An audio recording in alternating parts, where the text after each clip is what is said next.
Olá a todos. Hoje eu vou estar tratando um pouco sobre o tema chamado o protagonismo do controle interno na administração pública moderna. Um tema que eu considero essencial, especialmente considerando o período vivenciado na nossa história, em que a tecnologia e a eficiência passam a ditar não só a realidade daquilo que chamamos do privado, mas também do público, né, da administração pública como um todo. Então eu passo a destacar o controle interno como uma figura de legitimação da atuação estatal, ao passo que se preserva, né, a eficiência e especialmente a transparência daquilo que é público. O controle interno tem como obrigação garantir a efetividade, né, fortalecer a governança e a transparência da administração pública, né, em todos os atos que são praticados pelo gestor público.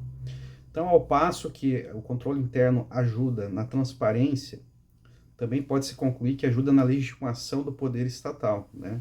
Ao passo que as pessoas, o cidadão, vai confiar ainda mais naquilo que está sendo desenvolvido dentro da administração pública, né? Então, a administração pública ela tem que sempre preservar e tentar alcançar as suas finalidades, né? E essas finalidades, obviamente, elas têm que estar autorizadas pelo cidadão, né? E o cidadão só vai, naturalmente, autorizar essas atividades se ele estiver a par do que está acontecendo dentro da administração pública, em decorrência da transparência, como dito antes. Então, ao passo que se fala no controle interno, quanto mais se fortalece, né, o trabalho do controle interno, naturalmente você vai estar criando mecanismos de controle da gestão pública que vão potencializar ações preventivas e corretivas da gestão pública. Por outro lado, se você tem ações preventivas, você está naturalmente criando um sistema integrado de verificações da gestão pública. Então, atos ou gastos que são considerados redundantes, desnecessários, em que há talvez uma falta de planejamento da gestão pública, eles podem ser evitados com a atuação efetiva do controle interno. Então, temos que pensar o controle interno moderno como uma ferramenta de monitoramento contínuo, né? Capaz de identificar riscos, né? Corrigir os riscos e fazer apontamentos, talvez já na fase de planejamento das políticas públicas, né? Evitar que as políticas públicas sejam desenvolvidas com falhas, né, com vícios. A Constituição Federal, ela estabelece que o controle interno ele vai ser desenvolvido não só no âmbito do Poder Executivo. É claro que é natural que tenhamos mais conhecimento do seu trabalho no Poder Executivo, porque acaba aparecendo mais.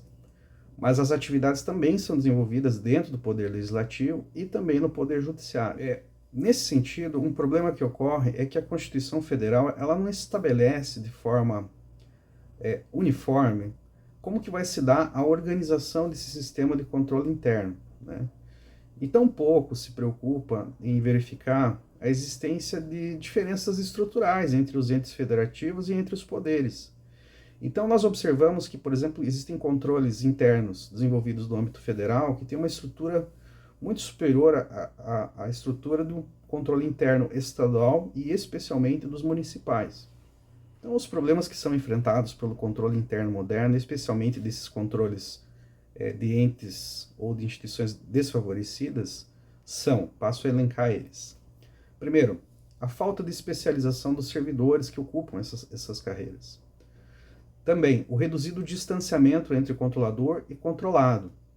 O corporativismo, a impunidade ou a insuficiência de sanções e os custos associados ao controle interno.